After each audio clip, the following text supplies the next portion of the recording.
기본적으로 미국의 꼭두각 씨가 대통령이 돼서 교섭이 안 되는 거죠. 왜? 공통 분모가 없거든. 지들이 독립을 진정하게 위해서 그 민족의 대의를 위해서 투쟁한 사람들이면 서로 양보도 하고, 야, 내가 뭐 이런 거냐? 내가 이러면 우리 민족이 살기 위해서 내가 그만두겠다. 네가 어떻게 해라. 뭐 이렇게 대화가 안 되는 사람들이니까 김구 선생이고 김규식 선생이고 그 당시 뭐냐면 전부 가서 사자회담도 하고 그랬는데 결국은 결렬이 되고 단독정부를 수립하잖아요. 1948년에 단독정부가 수립되니까는 그 뒤로 뭐죠? 양쪽이 다 타락해 가는 거예요. 너무 당연한 거 아닙니까? 우선적으로 뭐냐면 제일 먼저 우리가 저기 하는 건 뭐야? 반민특위라는 건 뭐야? 이 반민족 행위에 대한 이걸 처벌을 해야 된다 그래서 특별위원회를 만들었는데 반민특위를 이승만이 그 손대려고 손대니까 이게 안 되거든. 그러니까 결국은 접어버리고 반민특위 접어버리고 그러고서 뭐야? 조봉암이 같은 사람을 그런 애국자를 죽여버리잖아요. 우리가 6.25를 거치면서도 우리 민족이 사실은 해방이 안 되고 이 된 이유가 사실은 조봉암의 농지 개혁이라고 하는 게 엄청 위대한 혁명이었거든요. 그러니까 조봉암 때문에 사실은 이승만은 정권을 유지할 수 있었는데 이승만은 조봉암 같은 사람을 죽여버린단 말이에요. 좌파로 몰아가고.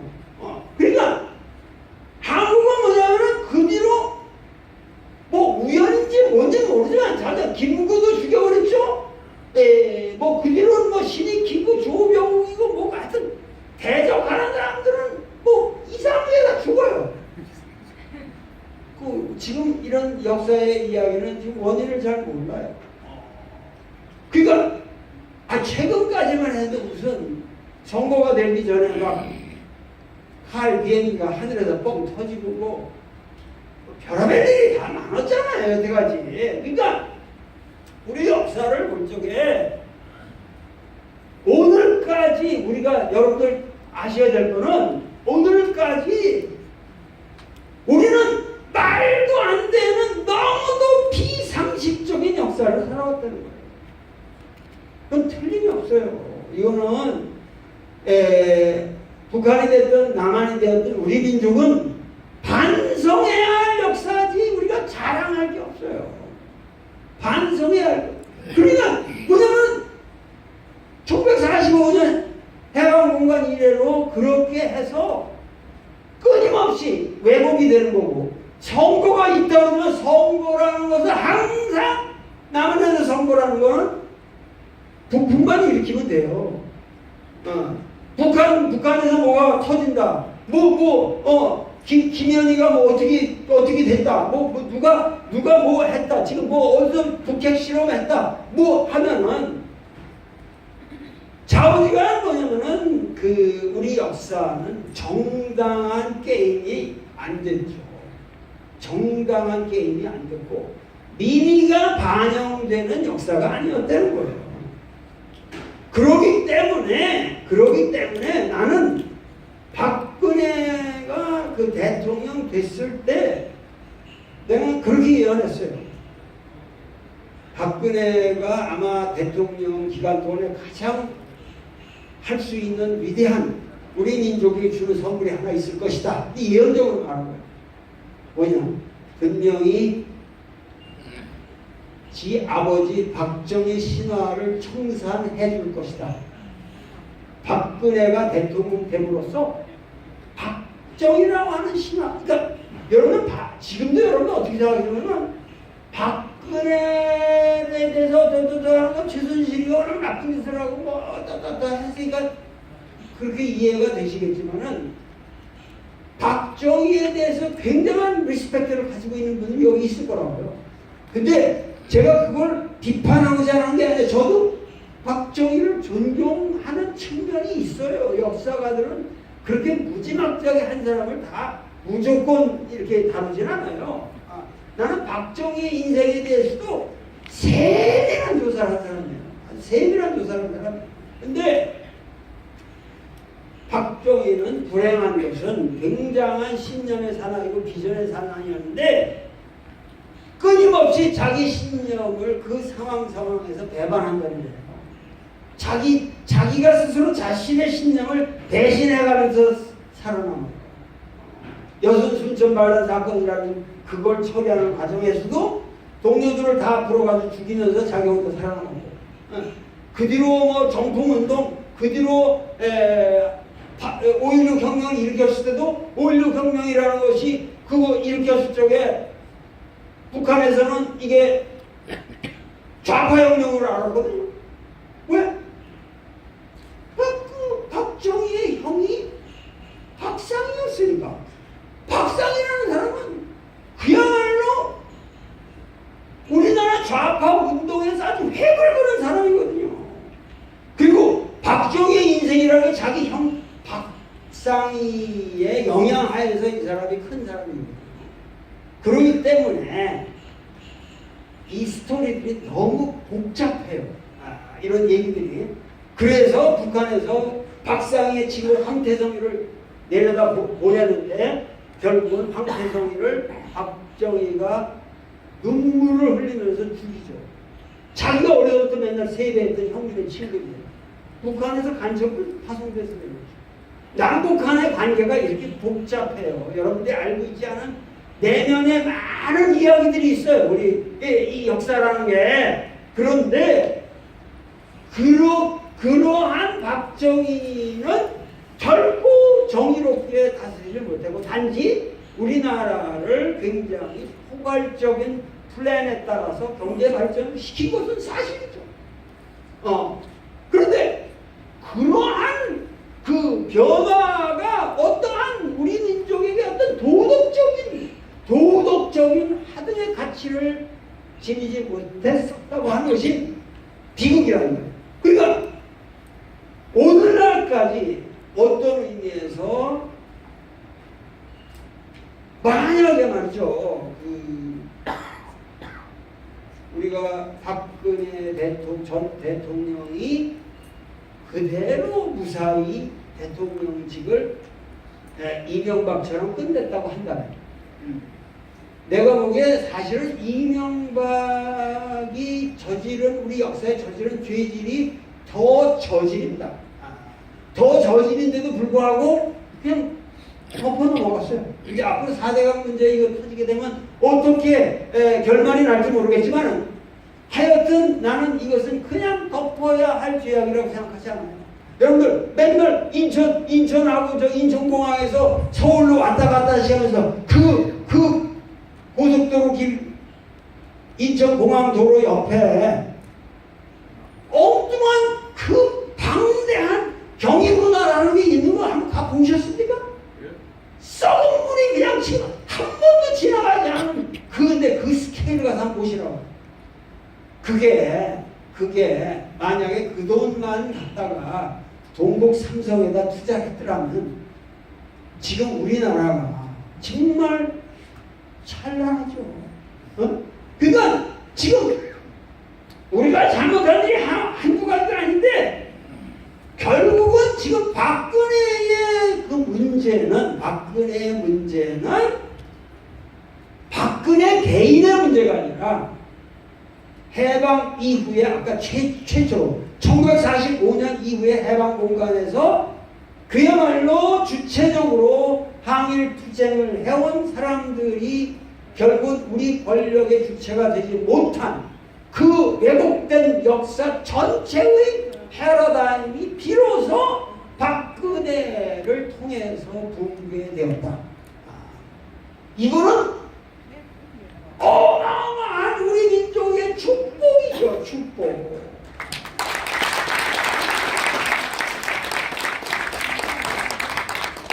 막말로 중국하고 비교를 해서는 안 되겠으나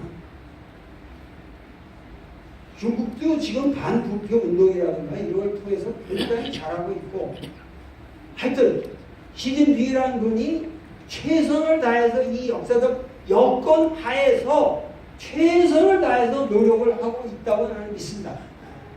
그런데 중국 역사에 대해서 우리가 뭐라고 그러면 안 돼. 중국 사람들을 우리가 비판하면 안 돼요. 중국 사람은 중국 사람들은 그저 잘한다 칭찬해줘서 격려를 해줘서 좋은 방향으로 가도록만 우리가 이끌어줘야 됩니다. 중국에 대해서는. 근데 중요한 거는 뭐냐면은 여러분 속으로 프라이드를 가져야 한단 말이에요. 프라이드를. 과연 중국이 촛불 혁명을 그렇게 평화적으로 이룩할 수 있겠냐. 이게 간단한 얘기가 아니에요. 그렇게 그 무시무시한 1945년부터 올해 2017년까지는 몇 년이가 그게 60년이 넘 72년의 뭐 역사를 지금 22년의 역사를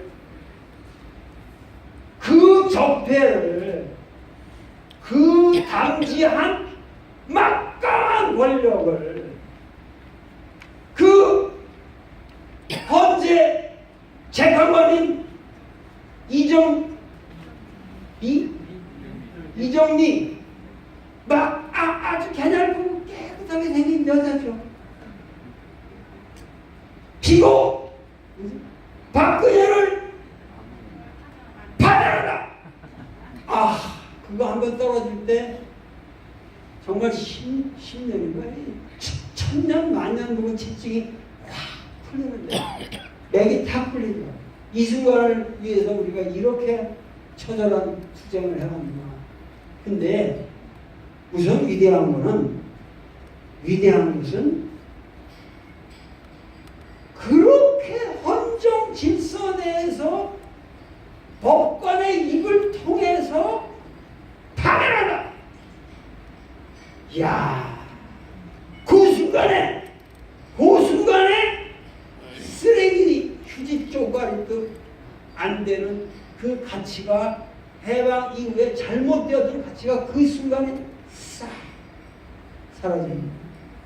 우리 정치인들 거기에 대해서 우리가 여러분들 프라이드를 안 가질 수가 있겠어요?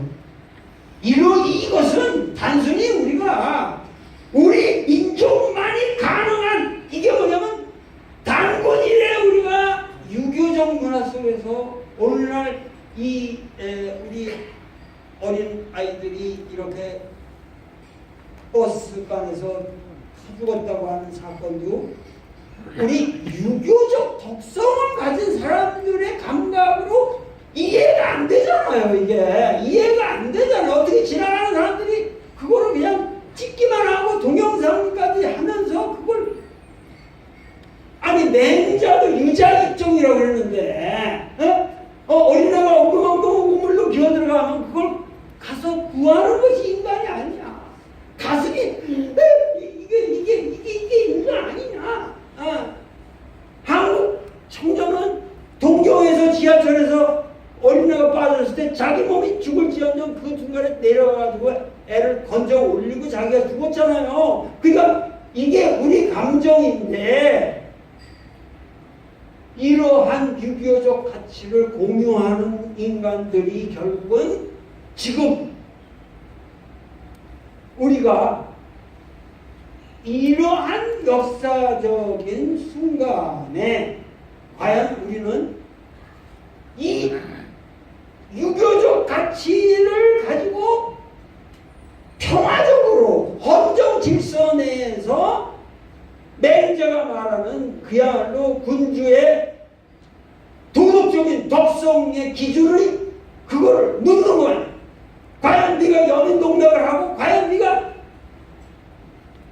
군주라고 한다면 이 세계의 통치자라고 한다면은 하늘을 대변하는 민심을 반영하는 지도자로서의 너가 역량이 있느냐. 우리 민족은 중국 역사가 반만년을 계속 묻고 물어도 해오지 못한 걸 우리는 했단 말이에요.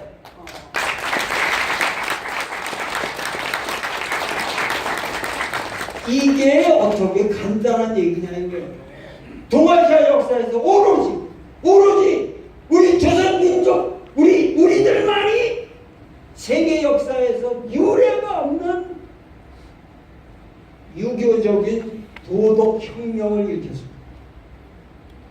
그러고 이제는 더 이상 우리가 70년을 고생을 했지만 더 이상 이러한 도덕적 기준에서 벗어나는 통치자를 그 치자를 권력자로서 인정하지 않겠다. 이것이 우리가 공산혁명으로 일어난 것도 아니고 계급혁명으로 일어난 것도 아니고 프로레타리아 혁명으로 일어난 것도 아니고 대형교회 지랄해가지고 일어난 게 아니에요. 오직 조선 민족 한 사람 한 사람이 도덕적 자각에 의해서 그야말로 맹자가 말하는 그야말로 적자지심에 그야말로 어린애 같은 친절한 마음을 가지고 이래서 봐야 되겠냐? 그러한 마음을 가지고 한 사람 한 사람 모두가 국민 모두가 길거리로 촛불을 밝히면서 들고 나와서 이러한 혁명을 일으켰다고 하는 것은 우리 민족의 위대한 역량이라고 하는 것은 공산주의가 가르친 것도 아니고 사회주의가 가르친 것도 아니고 예수가 가르친 것도 아니고 오로지 우리 인간에 내재하는 우리의 양심이 가르치는 거예요. 이러한 양심에 의한 정권의 교체, 정권의 변화, 이러한 혁명이라는 것은 여태까지 우리 역사에 있어 본 적이 없어요. 근데 우리는 이것을 해냈습니다.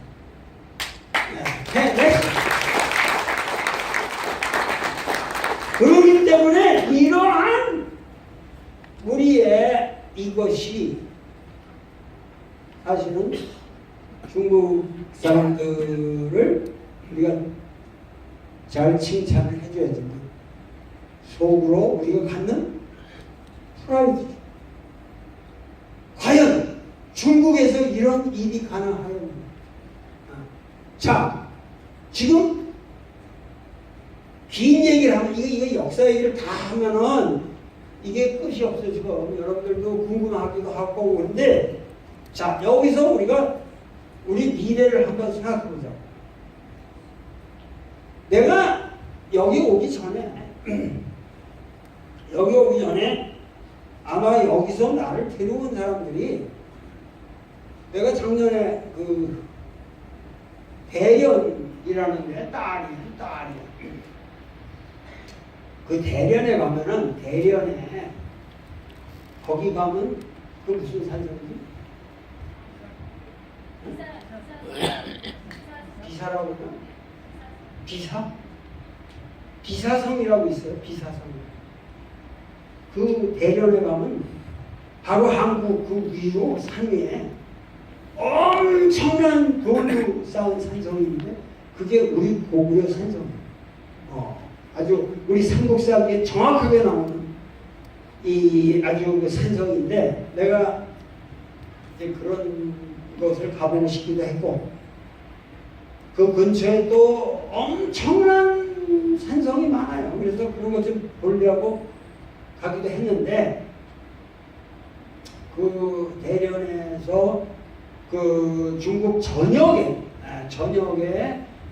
조선족 그 기업가 협회 상회에서 사람들이 모여가지고 제 얘기를 듣고 싶다면서 그때 가서 얘기한 얘기가 아주 그 심플한 얘기지만 아주 단순한 얘기가 하나 있는데 그건 무슨 얘기냐면은 사실은 어떠한 역사적인 상황에서든지 간에 지금 미국에서 제일 센 사람들이 누구예요? 유대인이에요. 유대인. 미국 사람들이 아니에요. 미국의 모든 매스미디어 그리고 엔터테인먼트 그리고 교육 대학을 잡고 있는 교수들 그리고 금융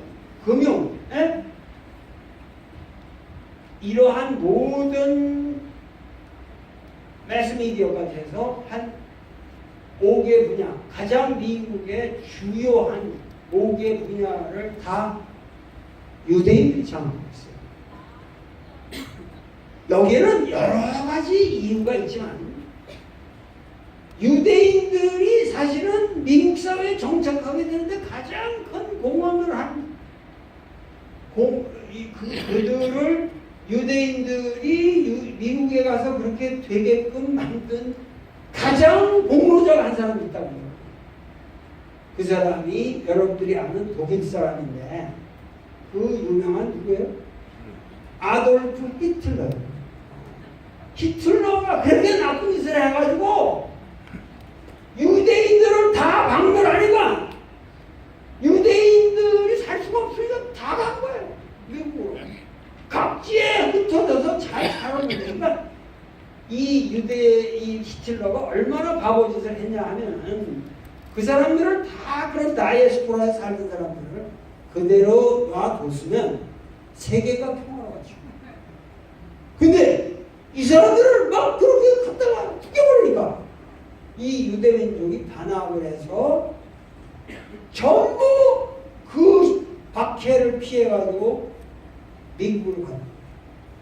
그래서 워낙 머리가 좋은 사람들이고 워낙 뛰어난 사람들이니까 미국의 교육계를 점령하고 금융계를 점령하고. 왜냐면 금융이라는 개념 자체가 유대인들이 만든 거거든요. 뭐냐면 이 성경에 이 기독교는 말이죠, 금융업을 못하게 돼 있어요.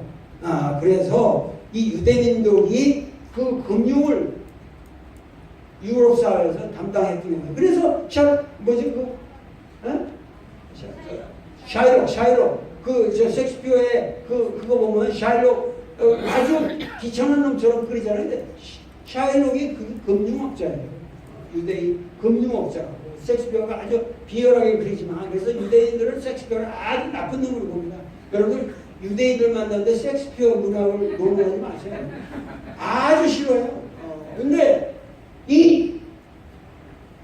그렇게 해서 전부 가서 다 장악을 하고 나서 해방이 되니까는 전후 질서를 개편할 때 독립국가를 요구한 거죠. 그래서 이스라엘 국가라는 걸 만든 거예요. 그래서 자이오니즘이라고 하는 게 부활하면서 되잖아요. 그러니까 자, 오늘날 이 세계에서 가장 지금 불행한 사태 중에 하나가 이스라엘이라는 국가의 성립입니다. 그리고 아랍권이 거기에 대해서 분열하게 됨으로써 이 세계가 항상 지금 전쟁의 이런 그 포와 테러리즘과 모든 종교적 갈등에 또다시 휩싸이게 됐는데, 근본적인 원인은 히틀러의 일인 거예요. 근본적인 원인은 히틀러가 있는데, 자, 이걸 얘기하려는 게 아니고, 미국에서 유대인들은 막강하다. 막강하다. 근데 내가 또 이런 말을 잘 오해가 되도록 전달이 되면 안 되고, 나쁜 맥락이 아니고, 한국 사람이야말로 중국이 새롭게 일어나는 데서 유대인 역할을 할 수 있지 않습니까? 이 말은 무슨 얘기냐면은 유대인들이 미국 사회에서 대접받는, 그렇게 장악할 수 있었던 이유의 가장 큰 이유가 뭐냐? 한국 사람들은 가서 아무리 노력해도 안 돼. 왜? 얼굴이 표가 많이 나와도 한국 사람으로서 동양무계를 알잖아요. 근데 유대인들 몰라요. 겉으로 보면 유대인이라고 몰라요. 미국서 제가 유대인인지 퓨어 아메리칸인지 나같이 좀 공부 많이 한 사람은 딱 보면 어느 정도 분간할 수가 있는데 그거 어려워요. 겉으로 표가 안 나잖아요. 그러고 모든 서구적 가치의 근본이 사실은 성경에 있는데, 구약 성경을 돌돌 외우는 사람들, 히브리어에 발통한 사람들, 모든 유대인들은 뭐죠? Atheist Bilinguals. 다이아스포라에 살았으니까 두 가지 말 이상을 안 하는 유대인은 없어요. 그러니까 오하게 지체들이지, 종교적인 심오한 사상이 있죠. 그리고 겉으로 표시가 안 나죠. 그리고 금융의 귀재들이지. 네? 그러니까 미국 사회를 장악해들어요. 그러니까 이게 장악이다 이런 말은 내가 쓰지 않겠고, 사실은 한국 이 조선족 동포들이야말로 한국이라는 걸 배경으로 해서 한국이라는 걸 배경으로 해서 이 중국 사회에서 또 한국이 근세에 굉장히 그 자본적으로 성장을 하면서 그것과 더불어 성공한 것도 있지만 사실은 조선족 우리 독거들은 중국 사회 본령을 치고 들어가요. 그걸 내가 대련해서 강조를 한 거예요. 여러분들은 중국의 이 주변 세력이 아닐까? 주변 세력이 아닌 그 이유를 내가 왜 어떻게 얘기했냐면은 공산혁명을 누가 일으켰냐? 물론 모택동이 이끄는 중국의 공산당이 1921년 사회에서 결성돼가지고 그 눈부신 역할을 했지만 여러분들이 아셔야 될 것은 기나긴 중국 혁명 기간 동안에 가장 용맹스럽고 가장 정열적이며 가장 배신을 모르고 중국 공산혁명에 충실한 사람은 조선 의용입니다.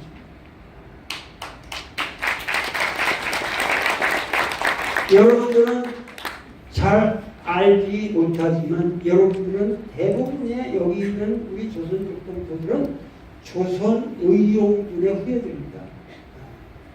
최소한 그 이게 뭐야? 약이 땅.